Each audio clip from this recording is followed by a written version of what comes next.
So good afternoon, everybody. Hope you're all doing well today.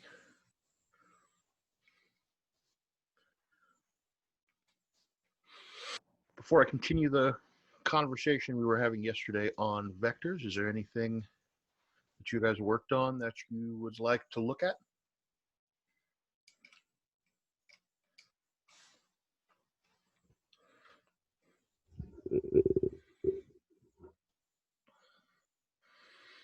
If so, just pop it up there as we go along. So we talked yesterday, or started our talk yesterday on vectors, and we had a couple different ways of representing a vector. We looked at representing vectors as directed line segments. So we could draw them out, and we will continue to do that. We looked at vectors in component form. It's a fairly formal, very mathematical way of looking at vectors. So we had the A I hat plus B J hat for a two-dimensional vector. If we go on to three dimensions, which we really won't in this class, but when you do, and most of you will go on to do that for something, either math or physics or computers or whatnot. But we add a unit vector in the perpendicular to these other two, and we use k for that. So you'll have a vector coming out in the I direction. You'll have a vector in the j direction. Should have a hat on it. And a vector perpendicular to both of those in the k direction. And we generally associate these with, the x and y for the I and j, and then the z axis for the k.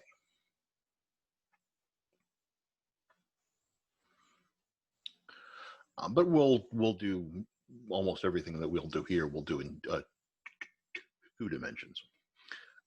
If you go past 3 dimensions, we tend to stop using, IJK, and we start using U1, U2, U3 for the unit vectors in those. We switch to an index as opposed to separate letters. You also will see, well, before I say, you also will see vectors represented as what's referred to as a position vector notation. Your book likes position vector notation, where they just say AB, so the vector AB, and we know this is the horizontal and the vertical, or the I and the J, just by the order that they're in. This is specific, kind of old school. This notation is specific to a vector that has been placed with its initial point on the origin and the terminal point at the point AB. So referencing that position AB. So for a lot of people, again, in a more formal setting, this position vector notation with the kind of angled brackets here, we just use the less than and greater than symbols if you're typing. But this notation formally is fairly specific to a position vector in, expressed this way, but it's starting to become more and more common just to use this notation as opposed to the IJ component form notation. I think that's a fairly bad habit. There are some disadvantages to that. I've seen folks who, if who don't use the IJ notation, and that there are some times where you can get into some trouble with it. Um, so I am not a big fan of the fact that your textbook focuses on that notation a little more than I think it should. But that's a style issue mostly. For those of you who go on to uh, physics or computer science, you'll often see vectors represented as column vectors. They're generally referred to because we have written in a column. Um, this is matrix notation for vectors.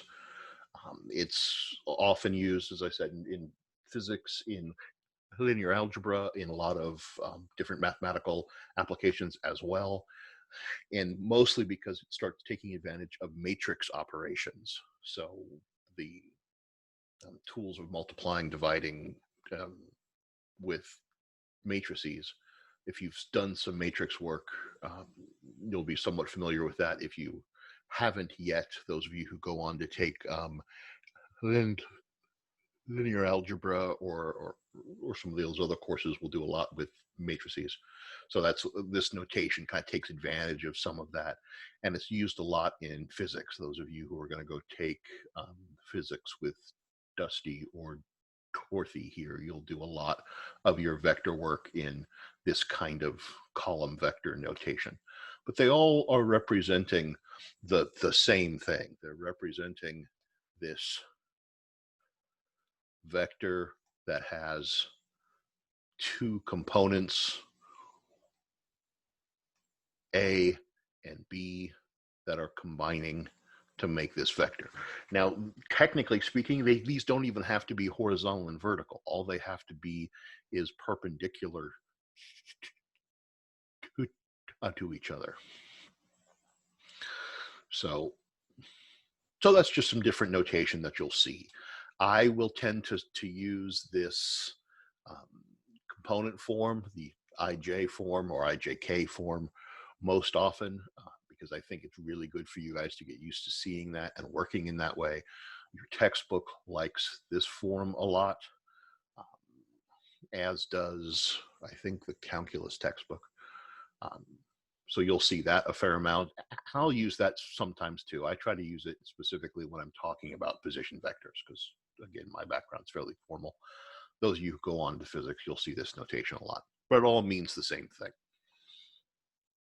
Questions about that and notation or notation before we kind of go along to play with it? I just wanted to make sure you guys see some of the options. Right.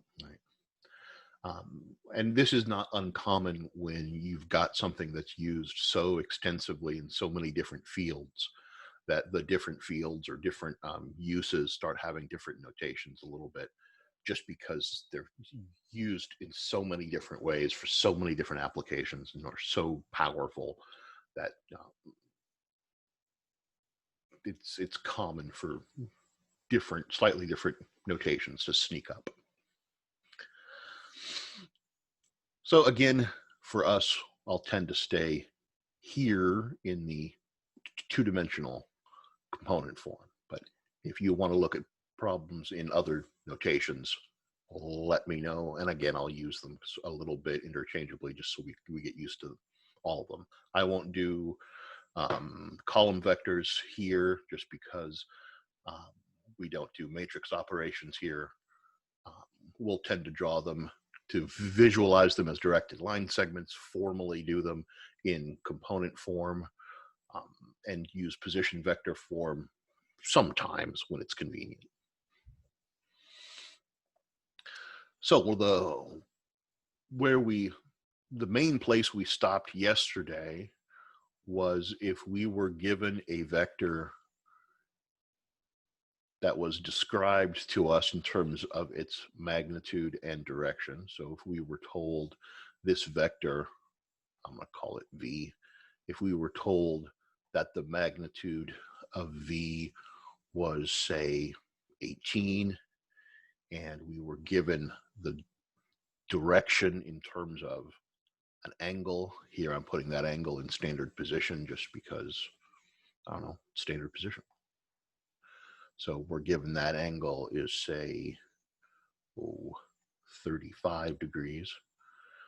And we want to express that vector instead of as magnitude and direction. If we want to express that vector v in terms of its components, essentially turn it into either this component form or position vector, or units. All of these are about breaking it down into perpendicular pieces. We talked about doing that. And the nice thing, we were saying yesterday, the nice thing is that we already have the tools to do that, because we have essentially the hypotenuse and the angle here of a triangle. We can use our trigonometry to figure out what that pink vector is, how long that horizontal component is, and how long that vertical component is. I think I used different colors yesterday for them, but the colors aren't specific, so it doesn't matter. So what did we do to do that? We recognized that this horizontal value is associated with our cosine. So we let that 18, what color am I in? That 18 cosine 35 degrees, that was going to end up being our I component. And our J component would be, okay, the 18, but it's not the full length 18. 18 would be this hypotenuse length. This is, okay, what proportion of that 18? It's the sine of 35 degrees times that 18 is the proportion of that 18 that's going in the vertical direction, building our vector. Again, we could also put this in position vector notation. 18 cosine 35 degrees, 18 sine 35 degrees. Saves us from having to write the I and J. One of the problems, or one of the disadvantages of this notation, is we don't have the addition and the multiplication apparent to us. So sometimes, I was talking yesterday about using our mathematical intuition about what we should do or can do with, adding and subtracting and so forth. The IJ form, the component form, is really helpful with that, because it does allow that intuition to help us. So I want to give you guys a minute and a vector. So let's say we have another vector here. I'm going to call it U. And we know that the magnitude of U is, say, 12, a little bit smaller. And this angle here, I'm going to call it phi. We know that that angle phi is, say, well, let's just say it's 30 degrees. We want to be able to write that vector U in component form. So take a moment and do that. Express that vector in component form so we can perform some of our operations with it. And actually, I'm going to give you guys a minute to do that. Write down in the chat what you guys get for your I and J forms, or I and J components. And actually, I'm going to grab something while you do that. I'll grab it.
There's nothing in my chats.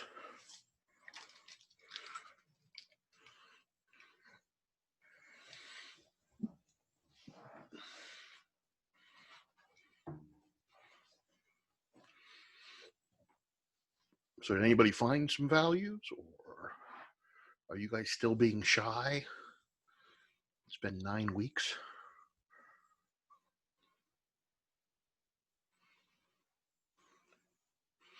English 12 cosine 30. And oh, you put the negative in. Awesome. So that negative was kind of the little trap here. I'm getting my I's and J's mixed up again. And that's easy to get. Essentially, one of the ways to kind of take the I's and J's is we think of X and Y, and X and Y is the horizontal and vertical, but that's also in kind of alphabetical order, right? X, Y, Z. So that X and Y is kind of in order. We associate that with our I and J, and I and J are also in alphabetical order.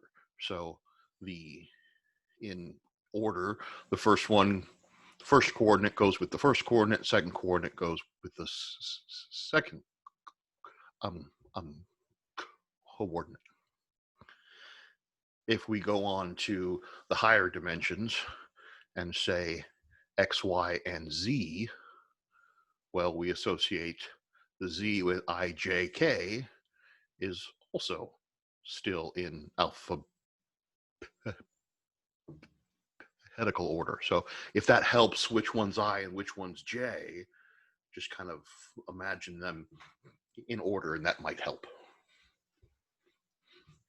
How we're trying to start is always, that's always a kind of an open question. What should we do first, or how should we look at this? And really, we're trying to build our horizontal piece. Should stay consistent with my colors, sorry. Build that horizontal piece and label the fact that it's going horizontally.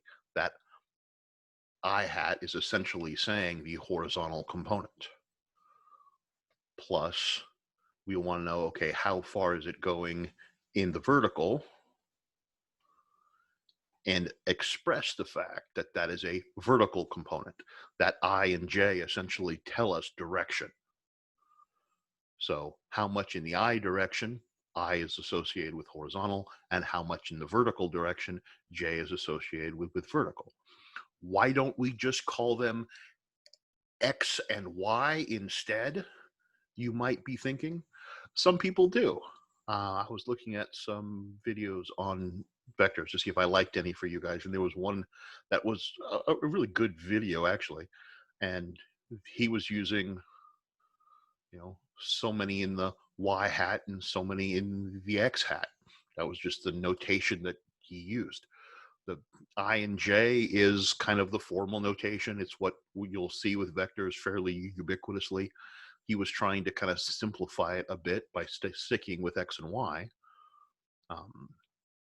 And that was fine. But I do want you guys to see what the kind of normal common notation is. But it wouldn't be, crazy to express it that way.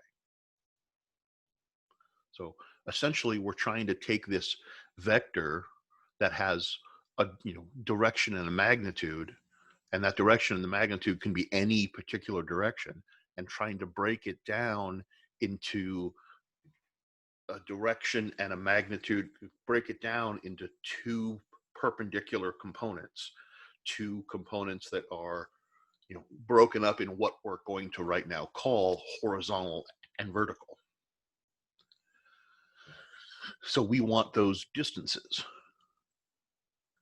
Now this kind of magnitude times the cosine and magnitude times the sine we'll get used to the more we do it.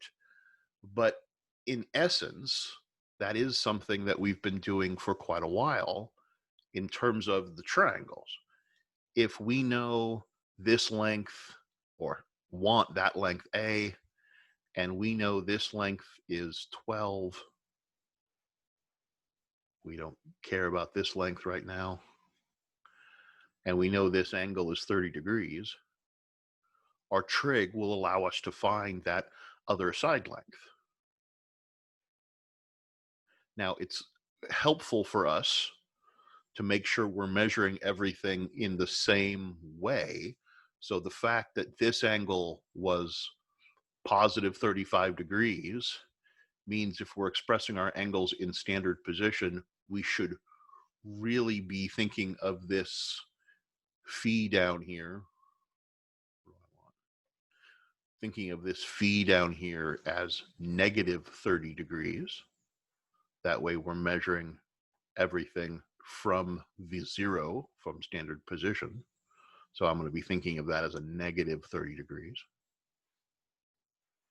But if I just gave you this kind of triangle and said, you know, that's 30 degrees, that's 12, find me the horizontal piece, find me that A, you would say that the sine of that negative 30 degrees is equal to A over 12, because that's what the sine function tells us. Well, we want to know just what that A is. So what are we going to do with that 12? We're going to multiply it over and say 12 sine negative 30 degrees is that A length, is that horizontal piece.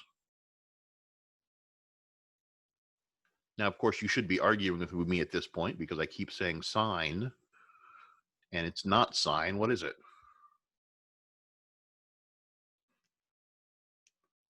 Thank you, Nicholas. Yeah, it's cosine. I'm getting too wrapped up in what I'm saying and not what I'm writing. So sorry, because it's the adjacent side. So it would be the cosine of 30 degrees equals A over 12. So 12 cosine of the negative 30 degrees equals A. So that horizontal component is 12 cosine negative 30 degrees, but we remember cosine's an even function, so it's the same as 12 cosine positive 30 degrees. So it's the same whether it's negative or positive, so we might as well strip it off. Now, if we want that vertical component here, well, we know a similar thing. We know that this vertical component is related to our magnitude, our hypotenuse, and our direction, our angle, by the sine function. We know that the sine of that negative 30 degrees is going to be equal to B over 12. So if we want that B, if we want that vertical component, multiply both sides by the 12. 12 times the sine of negative 30 degrees is that length B. Of course, because sine is an odd function, we can take that negative out and say negative 12 sine 30 degrees. Those are equivalent. Or we might have just looked at this and said, well, clearly that A has to be positive and that B has to be negative. So you could have just assigned them as positive and negative, but it's nice to have the angles do that for us. So that's going to be a negative. So I'm going to change that plus to a minus 12 sine 30 degrees.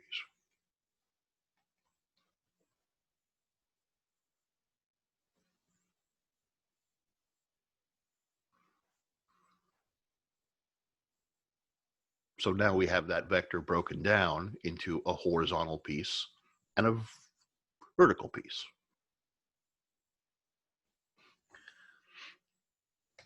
So if we wanted to simplify both of these, or approximate them anyway, that vector V has a horizontal component of 18 cosine 35 degrees.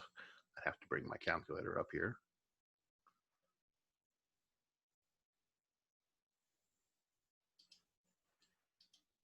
You guys have calculators out and want to tell me what 18 cosine 35 is?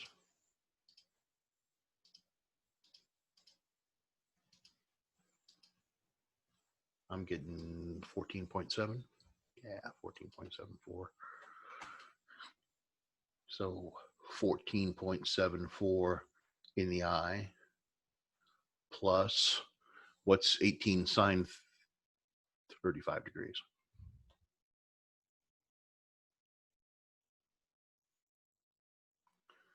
10.32.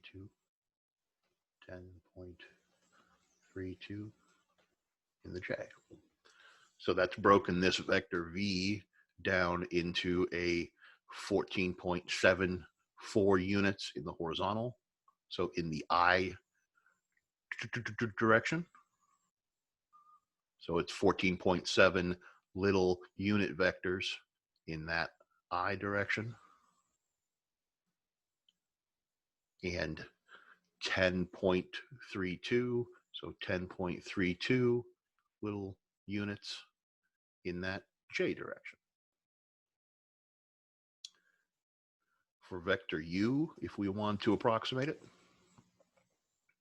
vector U would be the 12 cosine 30. 12 cosine 30 would be about what? Almost around 10.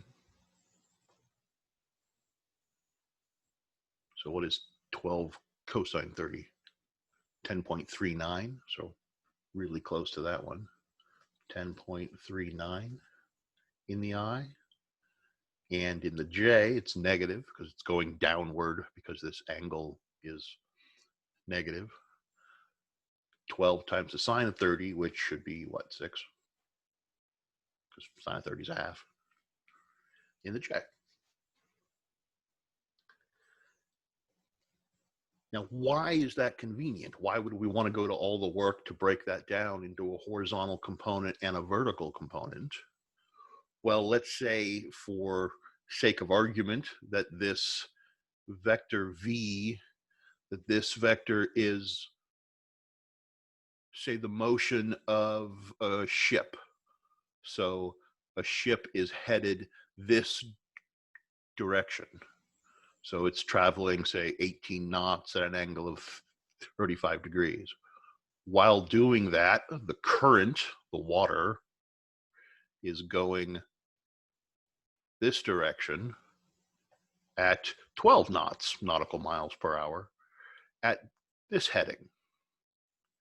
Well, those two vectors are going to add together to make the actual motion of the ship.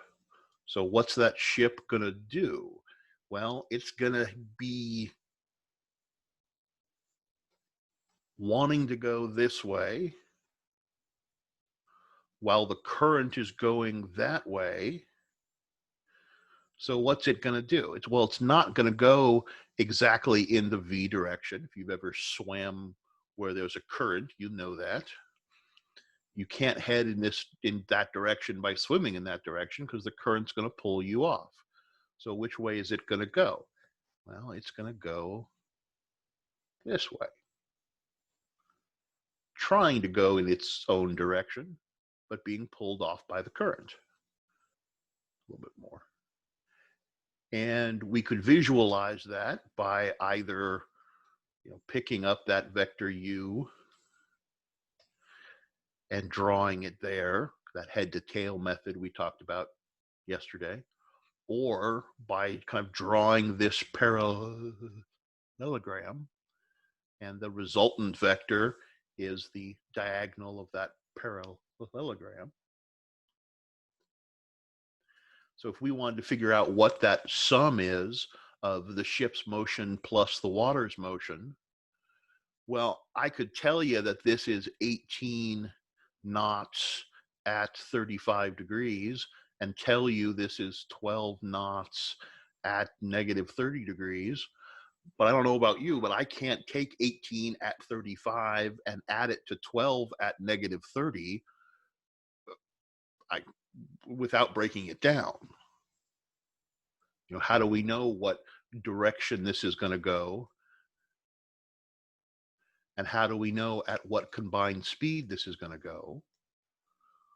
That 18 and 12, we can't add them together and say 30 knots. It would only be 30 knots if they were headed in exactly the same direction. They're not headed in exactly the same direction. This length is going to be shorter than that full 30. And that angle isn't going to be the 35 degrees. It's not going to be the negative 30 degrees. It's going to be somewhere in between. Breaking it down in component form allows us to essentially have like terms that we can add. These horizontal components are like objects. That horizontal component of one and the horizontal component of the other, those are going to add together because they're both going the same direction. The vertical components, similarly, are going to add together. The fact that this one is negative is going to make them cancel each other out a bit, and they should cancel each other out a bit because the water is trying to pull the ship down this way. The ship's heading itself is trying to pull it up.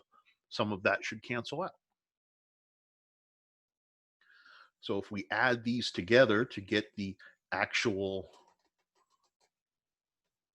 motion of the ship, we'd have what, 2425.03, I think. Tell me if I'm wrong with that, in the I. And we'd be left with only 4.32 in the J. And boom, we have those added together. We now know what that new vector is because the component forms allowed us to perform that addition. Now, the only disadvantage is looking at 25.03 in the I plus 4.32 in the J. I don't necessarily from that know what is the magnitude of that vector S, that pink vector. I guess I should have made it pink. That pink vector, what speed is it actually at? Well, if we wanted to find that, we'd have to find the magnitude of that vector S. Okay, we talked about how to find the magnitude of that vector S yesterday. We have its horizontal component of 25.03. We have its vertical component of 4.32.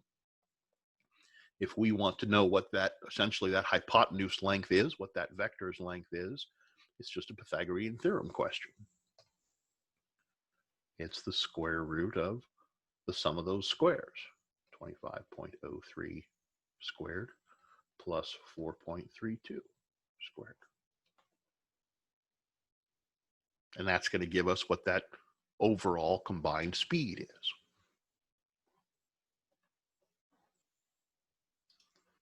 Let's find what that is.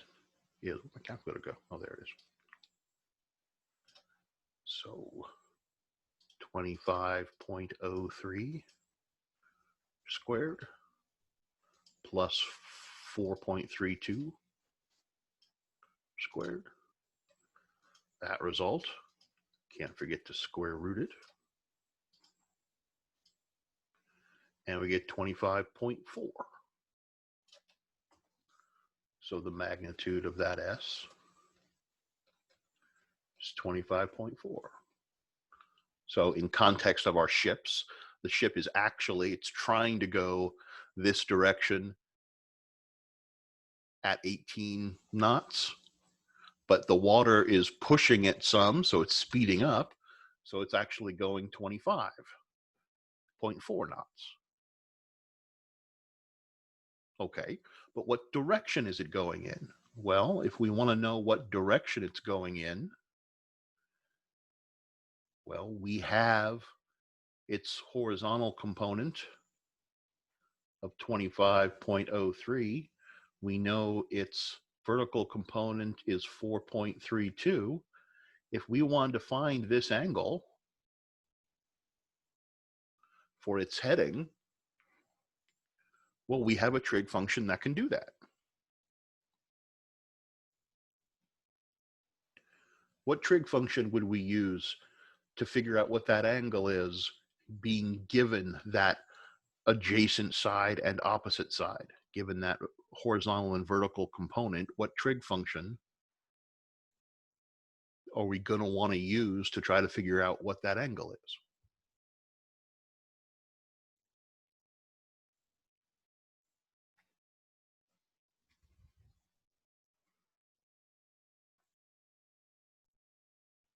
Sam, Nicholas, Nick, Dominic? Anybody want to venture what trig function we use?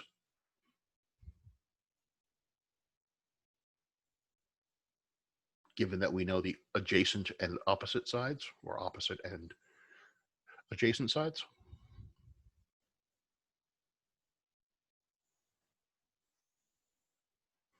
Nicholas? Yeah, it's a tangent question. Good. So the tangent of that angle we know has to be 4.32 in ratio to 25.03. If we want to find that angle, a little bit of tan inverse. So tangent inverse of the 4.32, 4.32 divided by 25.03, 25.03.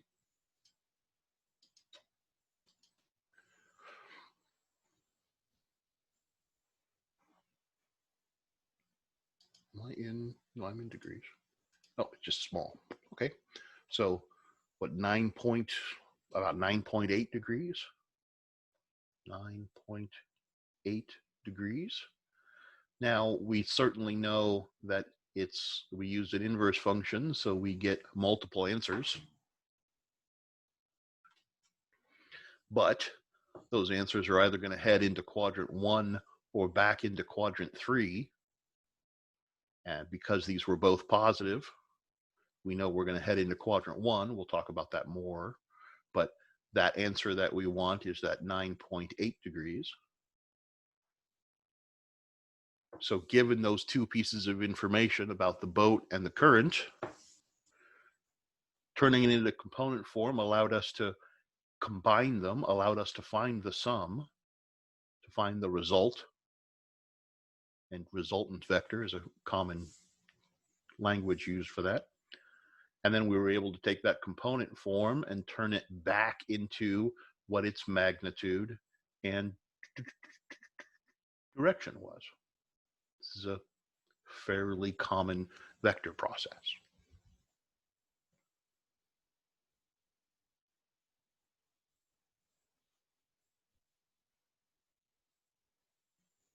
Questions about that?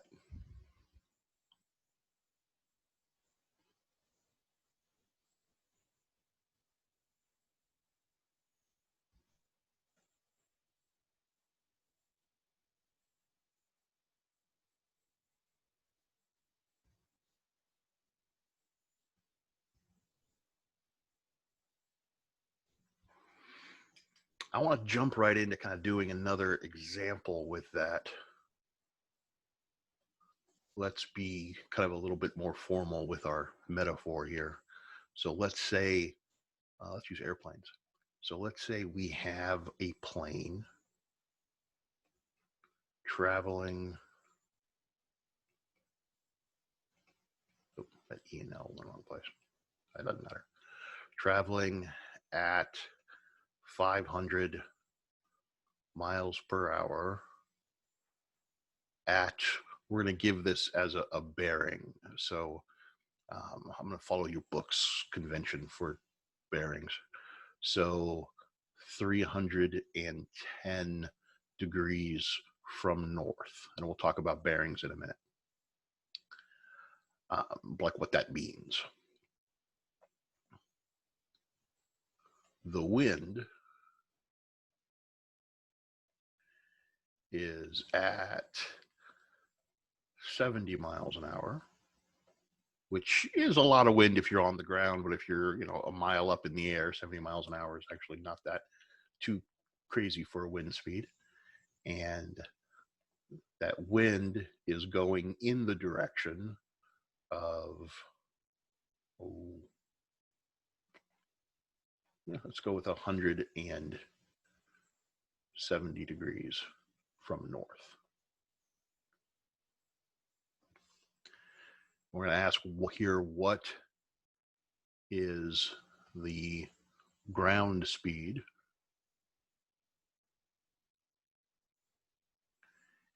and direction of the plane? Now, real quick, what we mean by ground speed here.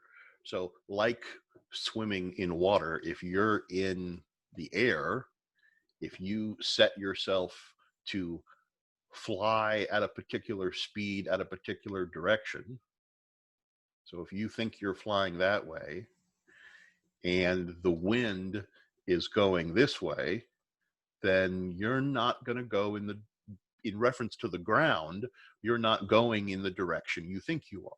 You're going this direction at that speed in reference to the air around you, but because the air around you is moving, in reference to the ground, you're going to be going that way.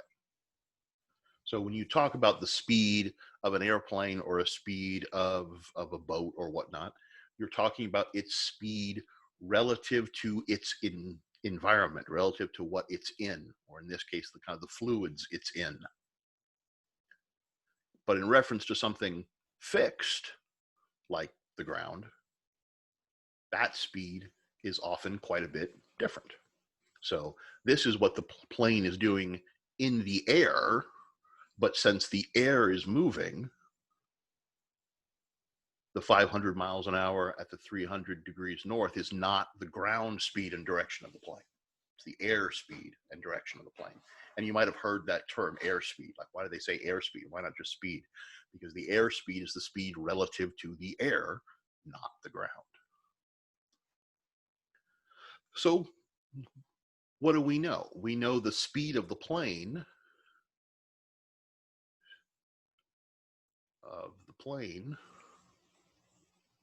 we'd like to say the speed of the plane plus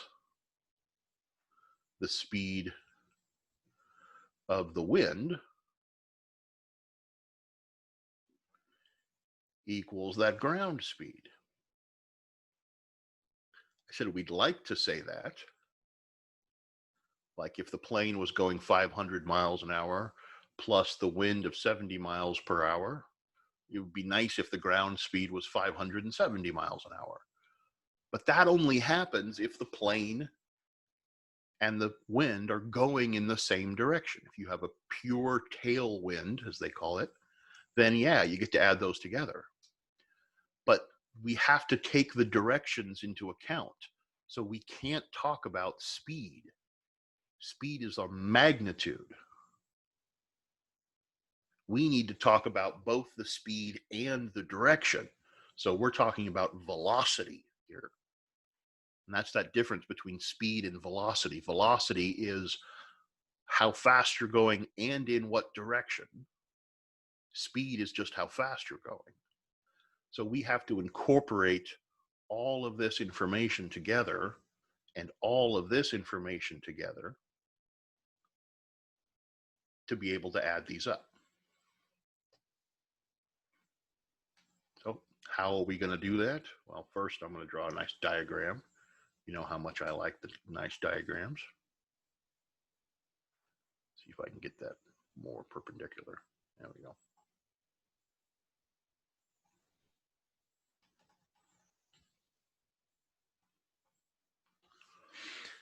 And north, we generally think of as straight up, but we could put north technically anywhere. But I'm going to follow the kind of natural convention and have north be pointing straight up. This bearing of 310 degrees north means, okay, start at north. Sometimes you'll see it written as north 310 degrees. I don't know. I don't remember which one your book does. I want to say your book does the degrees and then north. I hope it does the north and then degrees, but we'll see. I haven't looked at it in a while. So anyway, either way, it says face north and then turn 310 degrees. And particularly, it's 310 degrees clockwise. So it's different from how we measure angles in standard position. So it starts at a different place, starts at vertical, and turns clockwise. So in terms of a bearing, that plane is going this direction.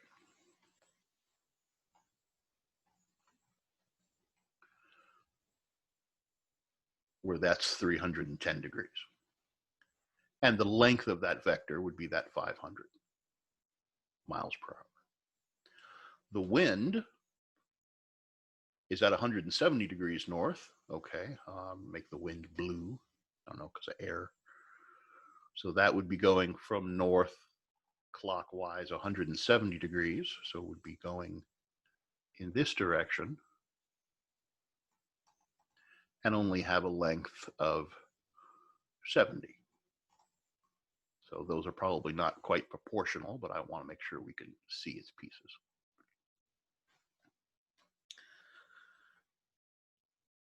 So when we do this, we could use the 310 degrees and the 170 degrees because they're both measured from north.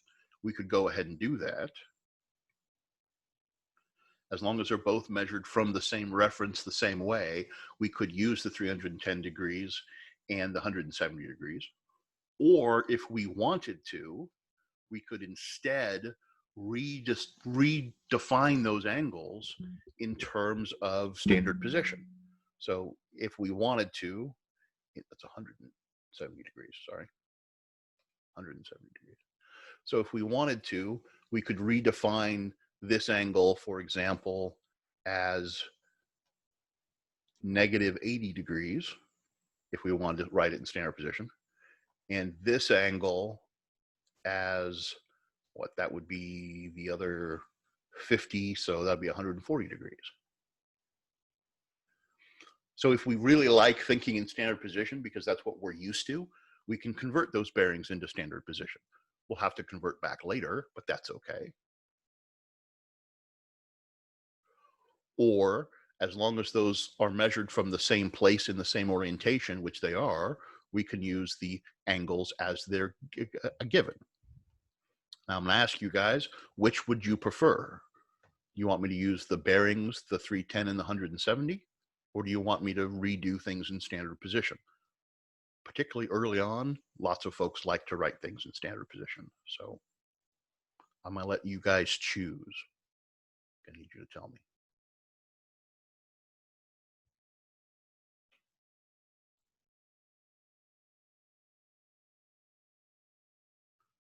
Samuel, standard? I think standard's a nice place to start, particularly if you're drawing nice diagrams. Particularly, it's not uncommon to have like one of your bearings measured from north and the other bearing measured from south instead.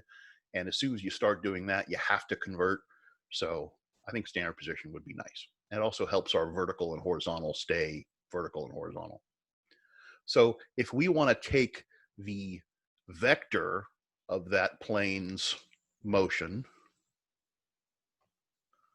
that plane as a vector, and add it to that wind as a vector, so the plane's velocity plus the wind's velocity,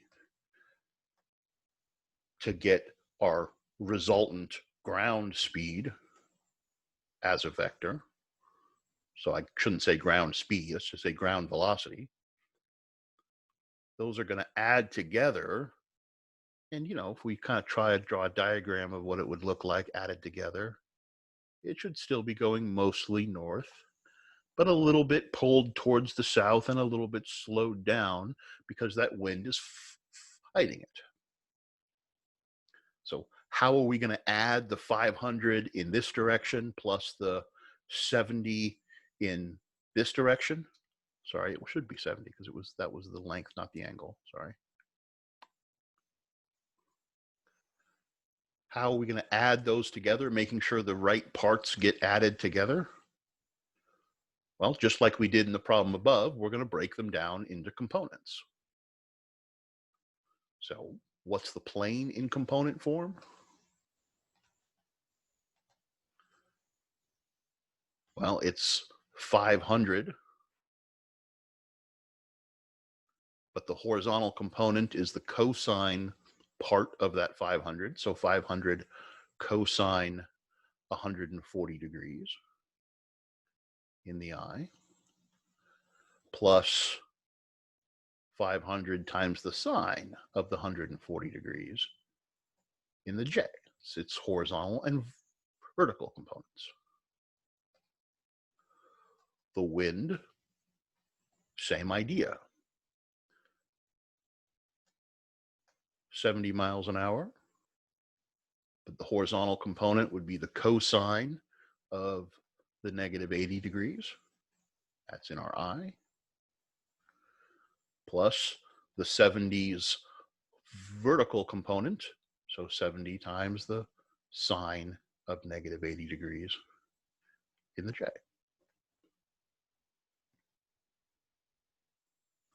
Now, if we wanted to stay exact, we could keep those and say when we add them together, we get 500 cosine 140 plus 70 cosine negative 80. But it would probably be in our best interests to take those and get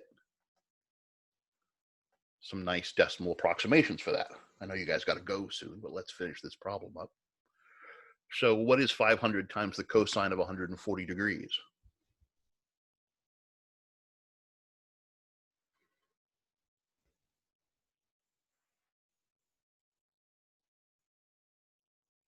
I know Shay's not here to help with the calculator. You guys got to help.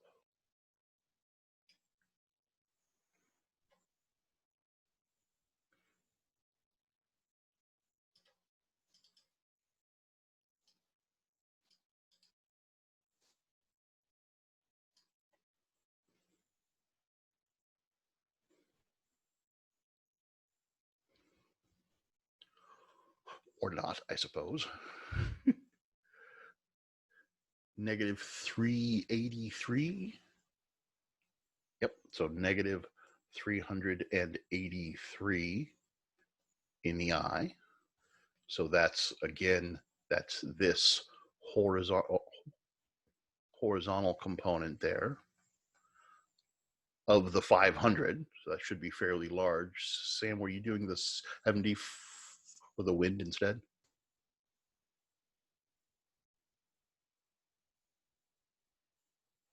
Let me know, because you might have been doing the wind instead. And then plus 500 sine 140. Yeah, it's okay. So 500 sine 140 is 321.4 in the J. And those numbers should make sense to scale. If this is, going 500 miles an hour, well, how fast is it going east and west? Well, it's going west at almost 400 miles an hour. It's going north at 320 miles an hour. Combine those and you're 500 miles an hour in that particular direction. What about the wind? The 70 cosine negative 80.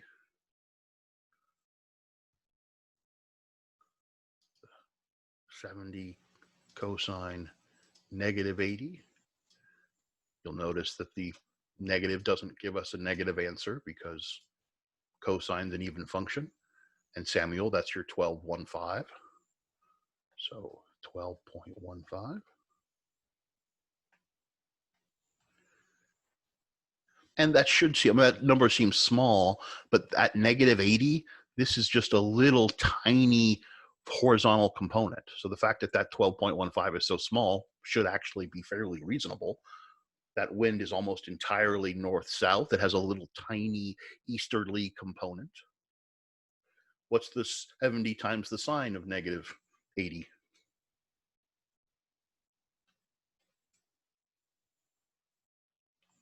It's probably 60 something.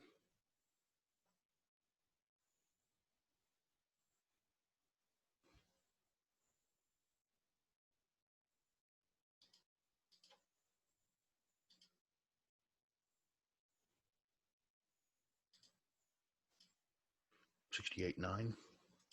So yeah, almost entirely the whole thing, but it is negative. Right, Sam, it's negative. Because it's going downward, because that negative 80 is going to make it be going negative 68.9 in the J. So if we want to find that ground vector in component form with a ground-based velocity, we'd be adding the like components together. Now, the wind isn't going to have a tremendous effect, but it shouldn't have a tremendous effect. We're flying a plane here, but it does have a, particularly over long distances, that effect does add up quite a bit. 12.15. So was that about negative, well, almost exactly 370. So I'm going to go negative 371. Negative 371. I'm rounding here because I don't want to keep you guys too long past our time. But then the 321.4 minus the 68.9 is 252.5. So positive 252.5 in the J.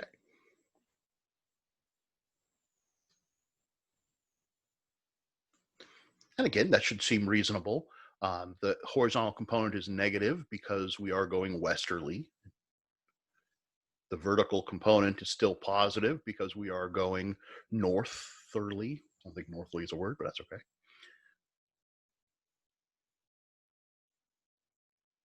So those do correspond with our directions. Now that's the velocity in component form for the ground velocity of the plane. If we want the speed and direction, well, the speed is going to be the magnitude of that g. So again, that's the square root of the sum of the squares of the components. And again, that's just Pythagorean theorem. So negative 371 squared, the negative won't matter, but it's a good habit. And then 252.5. So again, I'm doing this myself because I know I want to get you guys out of here, but I do appreciate when you guys are helpful and check me on these by finding them. It's also good for you guys to try not to be too passive during this process. I wish over the last 9 weeks or so I would have convinced you guys of that, but I failed. 449 miles per hour. So that's the ground speed of the plane. So again, that headwind did slow us down quite a bit, but it didn't slow us down by the full 70 miles an hour because it wasn't precisely a headwind. It was off a bit by an angle. So it affected us differently. If we want to find our bearing, we would need an angle first. So we'll want to know what this angle is.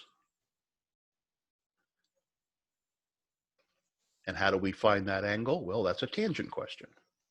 The tangent of that angle will have to equal our vertical component divided by our horizontal component, our opposite over adjacent.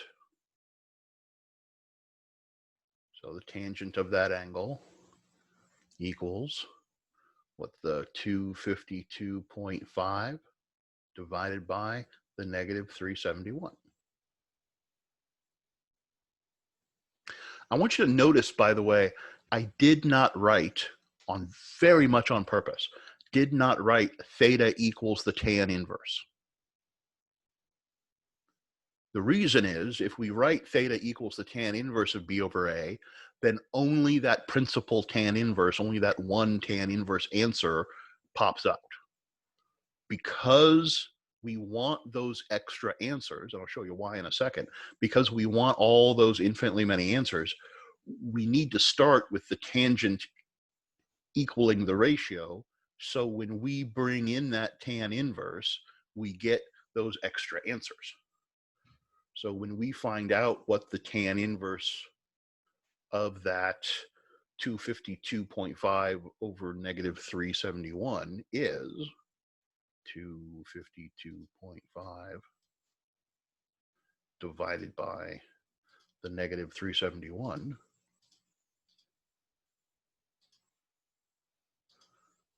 the angle that we get from this, from that principal inverse, is negative 34.2. I'm just going to go with negative 34 degrees. That's that principal inverse. Well, that's not the direction we want to go, is it? That's pointing in this direction.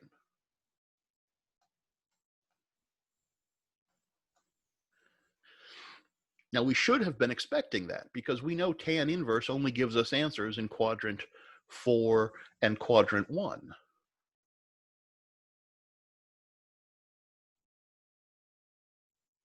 So it couldn't have given us this quadrant 3, or sorry, this quadrant 2 answer that we want. But we also know that we don't just get that one answer, we get that answer plus, we often use pi k, but because we're in degrees, 180 degrees k. So we get this set of answers. Well, we don't want that principal one at the negative 34. We want the one up here in quadrant 2. So we actually want the, oh, what would it be? The 146 degrees. So we want that 146 degrees.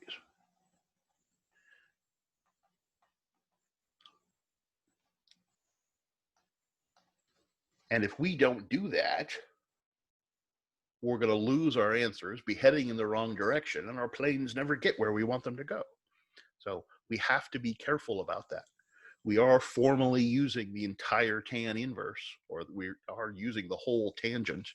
So when we take that answer, we still get that infinitely many, and oftentimes we need the non-principal inverse. By contrast, up here with that magnitude of g, notice that magnitude of g already has the square root in it. We're not saying the square of the magnitude of g equals the sum of those squares, because we don't want to take that square root and get the plus or minus. We want the plus or minus to have already been decided to be positive. If we wrote theta equals the tan inverse of b over a, if that's where we started from, then only that principal inverse is an answer, because the domain restriction of the tangent inverse has already been invoked. So be careful about that. So our ground speed, we have the 449. This direction of 146, we actually still have to convert back to bearings. There's a lot going on in this question. But that does make this, what, 56 degrees? So that means from north measured, ooh, and that was looking so nice. Measured clockwise, that's going to be, what, 304 degrees from north? So north 304 degrees.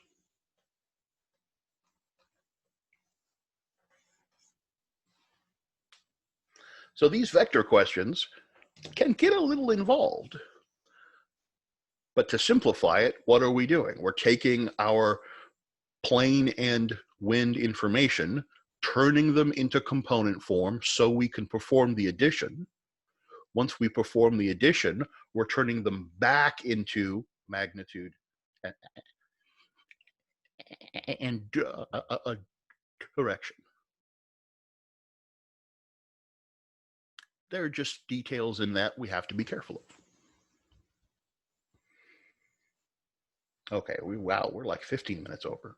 Sorry about that, but hopefully this was a good, you guys think that this was a good example to see all the way through. I think it was. This is a classic type of question for vectors. So anything, before I do send you off, anything you guys want to ask about this? We'll certainly practice more of these. It's a fair amount of angle tracking, I know. But anything you guys want to ask before you go off and play with this on your own? Nope. Okay. We still have to talk about multiplication. I was going to talk about multiplication today, but I think, you know, going through this example was probably helpful. Or these examples was probably helpful. And we'll talk about multiplication on Monday. Have a wonderful day.